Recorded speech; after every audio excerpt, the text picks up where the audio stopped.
2 செம்பு தண்ணி எடுத்துக்கங்க. அத தோசைக்கல்ல ஊத்தி அதுக்குன்னு வழக்கமா ஒரு விளக்கமாறு வச்சிருப்பீங்கல்ல, ஆமாங்க, அத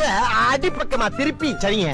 வரட்டுன்னு ஒரு 4 இழுப்பு இழுத்து சரிங்க, நல்லா கழுவி விட்டுருங்க. சரிங்க. ஒரு கிண்ண நிறைய மாவு எடுத்து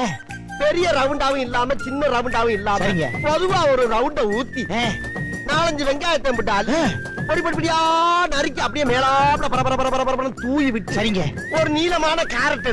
அதையும் பொடியா நறுக்கி, சரிங்க, அப்படியே மேலாப்ல பரபர தூவி விட்டு, சரிங்க, ஒரு 16 கரண்டி நெய் எடுத்து, சரிங்க, அதுல 6 கரண்டி நெய்ய உள் சைடு அப்படியே லேசா விளாவி விட்டு, சரிங்க, 10 கரண்டி நெய்ய தோசைக்கு வெளி சைடு அப்படியே மேலாப்ல விளாவி விட்டு, சரிங்க, இட்லி பொடி இருக்கு பாத்தீங்களா, அத அப்படியே அள்ளி மலை சாரல் மாதிரி அதை மேலாப்ல பரபர அப்படியே பேய விட்டு, சரிங்க, பொத்துனாப்ல அப்படி ஒரு பரட்டு இப்படி ஒரு பரட்டு அப்படி பரட்டி விட்டு, அப்படியே ரெட்டி கலர்ல முருக விட்டு